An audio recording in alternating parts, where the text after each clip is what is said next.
from subsidies to profit, the positive case of Norway. And we have heard some of this story already. My father was a fisherman, but I was too seasick to go to sea, so I had to do something else. So I became an academic. And at the time when I was born, we had more than 100,000 fishermen in Norway. And nowadays it's less than 10,000. So many sons and daughters of fishermen and fish workers had to go into other work, other professions. And the reduction of number of fishermen and boats has been available since the other industries in Norway expanded during these years. Next. So I will in particular talk about the subsidies and environmental taxes and the exemptions for the fishing industry, and this concept of profit versus resource rent. For the society, it's really resource rent that matters. For the industry, it's the profit. And this is the outline of my presentation. The introduction, I'll discuss a little bit what is a subsidy, what remaining subsidies do we have in the industry, and the concepts profit and resource rent, and summing up.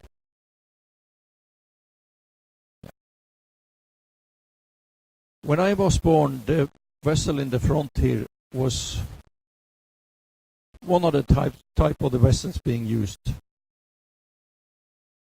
20 years ago, 30 years ago, these vessels were introduced, and they are still operating, many of them. So what is a fishery subsidy? The World Trade Organization has discussed this at several meetings, try to agree. So it's a financial contribution by a government or public body, and which confer a benefit for the industry. So these three conditions has to be met.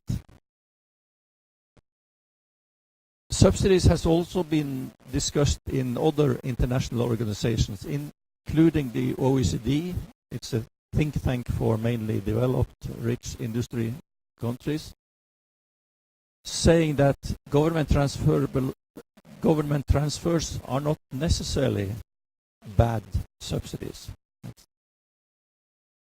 For example, government support to build a Coast Guard ship is a kind of good intervention, whereas subsidizing building a trawler is a bad subsidy. And of the bad types, we also have had fish price support, vessel investment grants, cost reduction support, fuel subsidies. And we have been using all of these in Norway. We still have something on, we have environmental taxes, for example, on fuel. But there are exemptions for the fishing industry, but also for other industries. I'll come back to this. So why is the bad subsidies harmful in fisheries? Well, they create incentives to build more boats, operate more boats, and it could also distort the trade between nations. In particular, if one country develop a new fishery by use of subsidy, and this is a competition with other countries. This is a former commercial trawler. It was transferred into a research vessel, and this is one of the research vessels in Tromsø that Nina showed on her slide. Since not all of you are fisheries economists, I will illustrate what we try to teach the students. We do that for years. Now I can do it in 2-3 minutes. And then it's the difference between open access and managed fisheries. It's very important. So with open access, there are no restrictions on who can join the industry, who can lead the industry. And this may lead to overexploitation of fish stocks.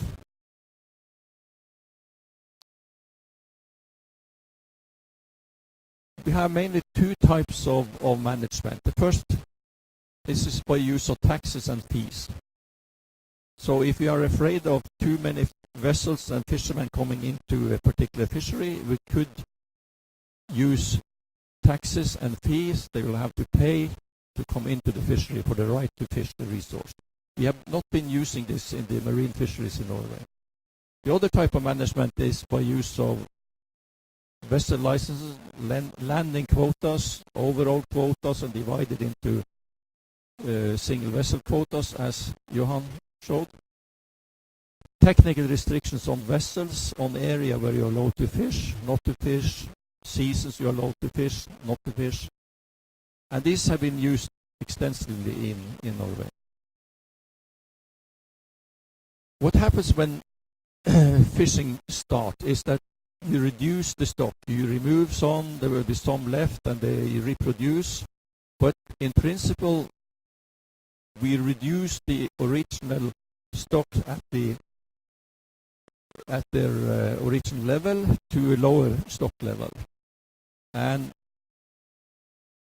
the purpose with management is to, by using one of the instruments, is to increase the fish stocks in the sea to get bigger catch and lower costs. The cost per kilogram or per ton of fish will be lower when you have a plentiful resource than a poor resource, as on the previous picture. So we have managed pretty well in the Northeast Atlantic, where Norway is in the lead, and we cooperate with other countries. So the export of seafood from Norway, since we it's a small population, we have to export around 90% of what we catch.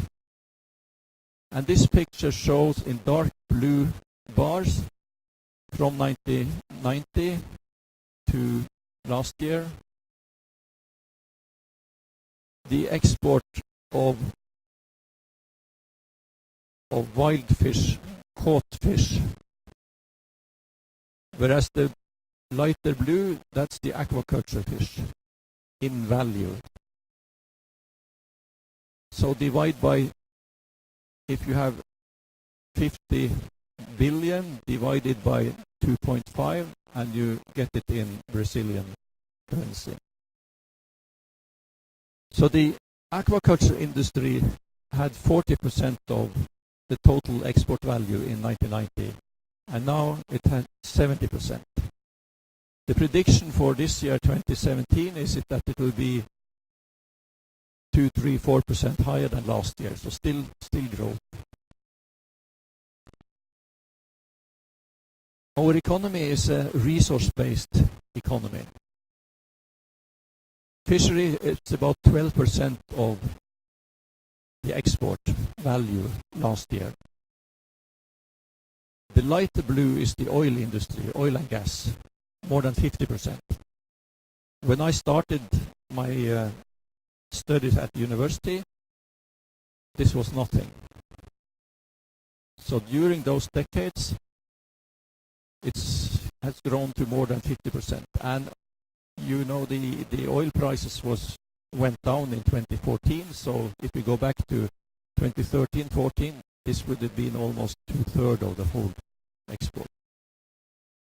In addition to oil and gas, fish, we also have metals, iron, also partly natural resource based, and we also have some in the other industries. We also have some basic natural resources. For example, it takes a lot of hydroelectric power to produce aluminum and products from aluminum.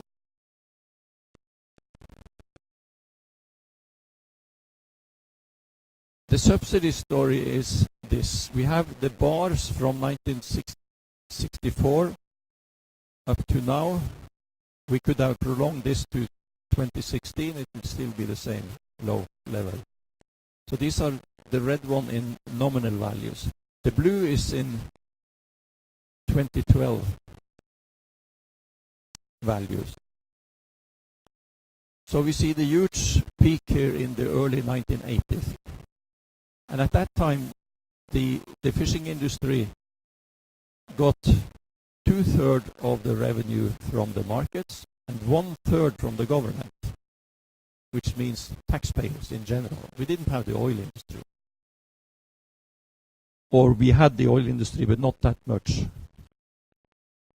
The background for this subsidy is the story that in the late 1960s, the government went into an agreement with the fishing industry, and the Fishermen's Association, consisting of both vessel owners and crew members, they negotiated with the government on behalf of the whole fishing industry every year.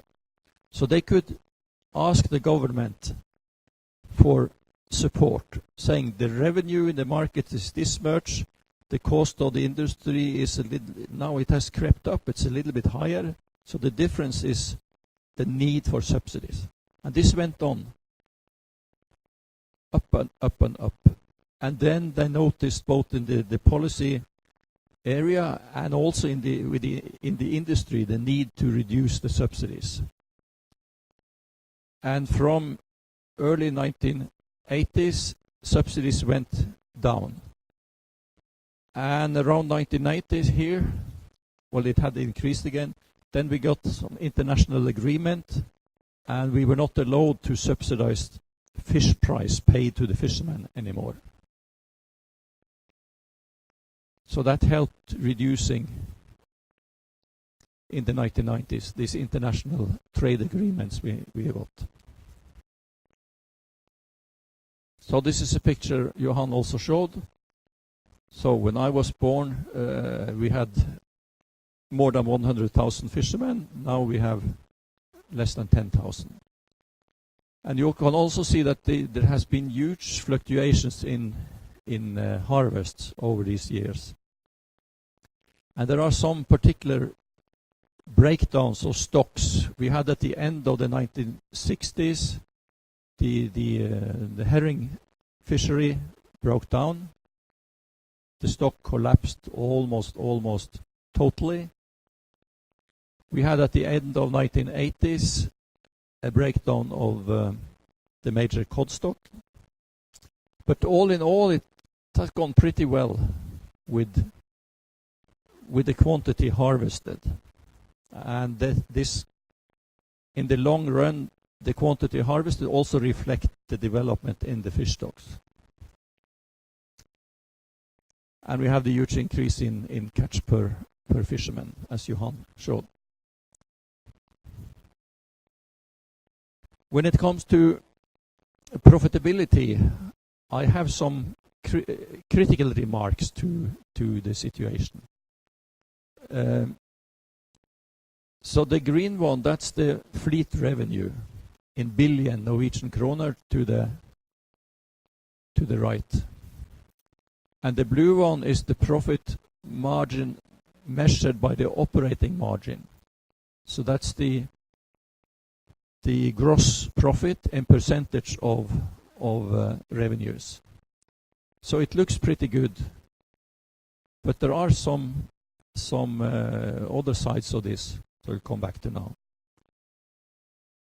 The first is the fuel tax reimbursement schemes. So the operating margin says what the fishing industry or the harvest industry make in gross terms, relatively speaking. But the government has introduced fuel taxes to save the environment, whether it's climate change or local pollution reasons. But fishing industry and other industries, some other industries have also been accepted from this. So in 1990 we got this mineral oil tax. And very interesting, this was about the same year we started producing oil. Some other oil-producing countries, they introduced subsidies to give cheap fuel to the people when they had a lot of oil. We did the opposite. That was a wise policy for that time. So it was introduced. I will not go into the details here, but the mineral oil tax and other environmental taxes have been introduced. But the fishing industry has been and still is mainly exempted from these taxes. The dark blue curve is the mineral oil gas list price. So that's an international price of fuel. And the red curve is the tax refund. Vessel owners could apply to be refunded for the tax they paid. So this is well registered. We have good records of this, and as researchers we have been allowed to get the data and use them for analytical purposes. So that's the mineral gas oil refund.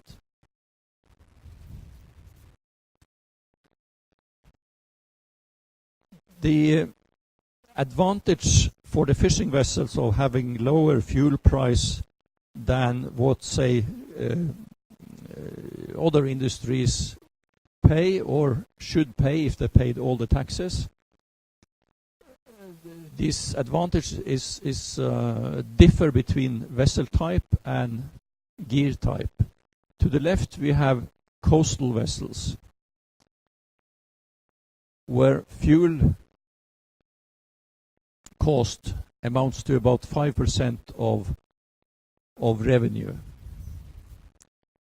Whereas to the right we have trawlers, and the fuel cost in these trawler groups amounts to between 15 and 20% of the revenue.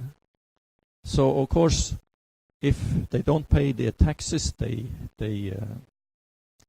or if they pay the full tax, it will mainly hurt the trawler, not that much the coastal vessels. Trawling also has had some other negative effects. We have cold water corals. A few decades ago, it was finally discovered that we had huge areas outside the coast where we had coral reefs, like in the tropical areas, on deep water. But they have been partly destroyed by trawl. So 30 to 50% of the cold water corals in Norway had been damaged. Partly accidentally, but also partly since the trawlers, if they destroyed the corals, they could fish in the bigger area.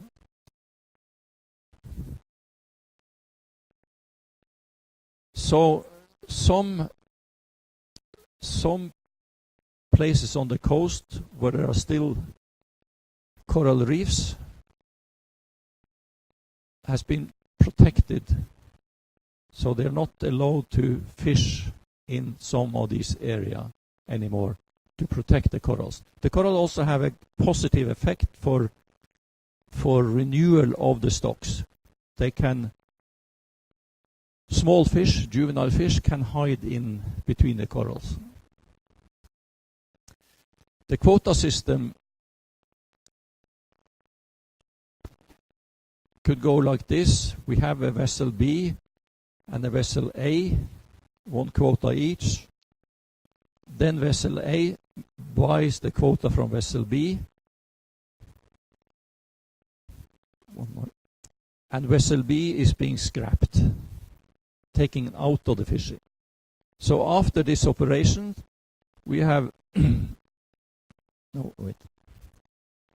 we have fewer vessels with higher quotas.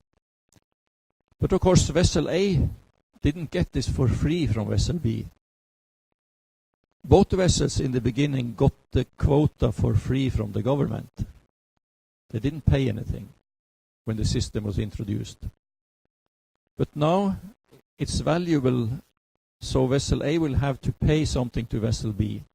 thereby increasing the capital in vessel A, the loans they have from the bank.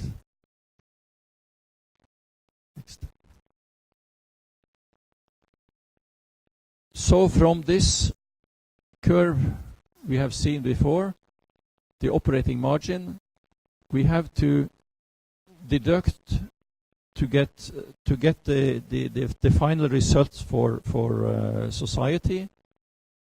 Since these are based on the books, accounts of the vessels, we have to deduct something on the environmental tax exemptions they have, and also the payment for acquiring more quotas.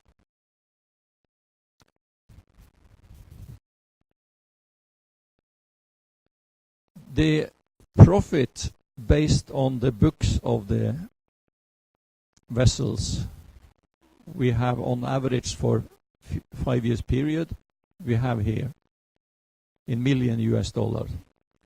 In percentage of the capital of the vessels, this is 6.6%. And this is lower than the average in the whole Norwegian economy for non-financial companies. Was 9.2, so it's 6.2, so it's lower. So it looks like the fishing industry is less profitable than other industries in Norway. But if we adjust for the payments, the operating fishing industry, what they have paid for buying quotas, and to pay interest rates on the loans they have to get to buy these, purchase these quotas. If you adjust for that, we get a higher, and now it's not profit, but it's resource rent. And this is 12%, which is higher than the average industry. So for the Norwegian society, these operations have been good. And the reason is the reduction in the capacity. So for the society, it's better. But for the operating industry, it's not an improvement from the earlier days, because they have to pay for the quotas they buy.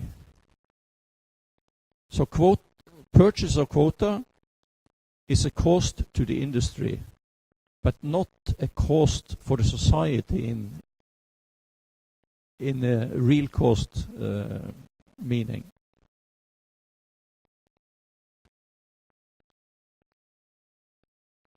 So the figures we have seen, that's for the average numbers.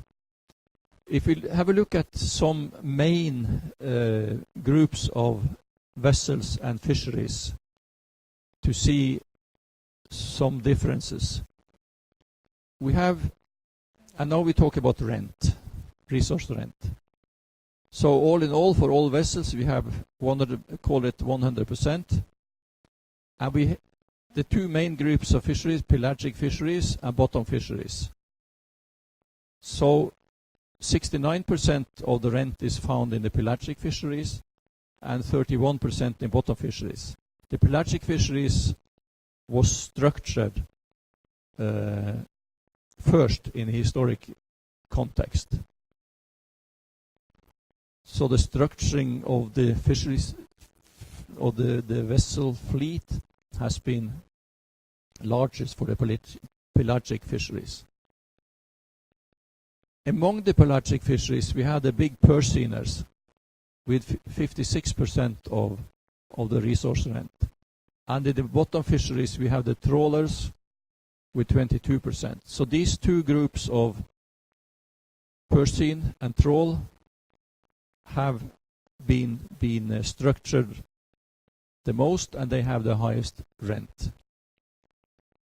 If you ever should want to cooperate with Norwegian harvest industry, say to get some partners to come and invest in Brazil, you should look to purse seiners and trawlers. Most purse seiners are owned by family companies, just 1 or 2, 3 vessels at the most. Trawlers two companies, one with 5 trawlers, one with 10, otherwise also single family owned trawlers.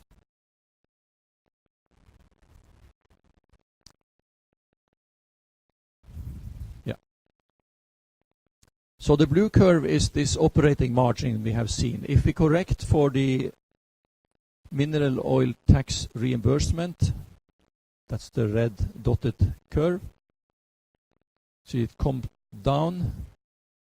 And if we also correct for other environmental taxes they are exempted for 2 years we have calculated that, 2007 and 2011, we come even further down. So these exemptions of the environment taxes, that's a benefit for the fishing industry. But this is what the managers or the policy makers wanted to have, partly because of the fishing industry in Norway. The vessels are the bigger vessels. They could alternatively, if they had to pay the taxes in Norway, alternatively they could buy fuel from in other countries, or small tankers operating in the fishing grounds. And also the neighboring countries in the Nordic countries also have this exemption, and also in the European Union to a great extent. So the fishermen or the vessel owners will say, oh, why should we pay? They don't pay in other countries.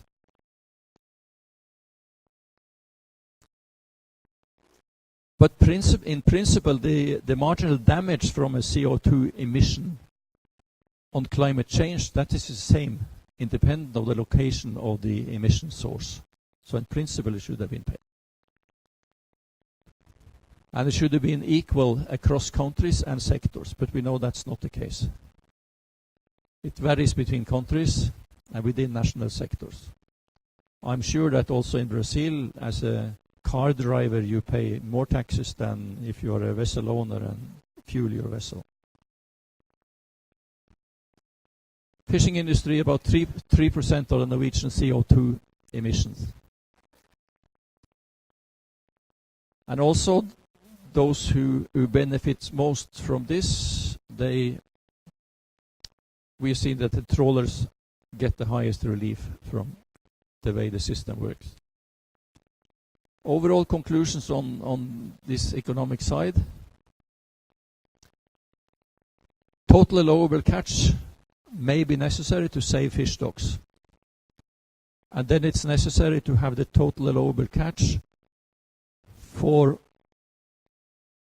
above all countries fishing the stock.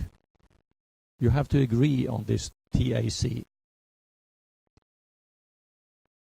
Government subsidies to increase income and reduce the cost, that's counterproductive and resource destructive.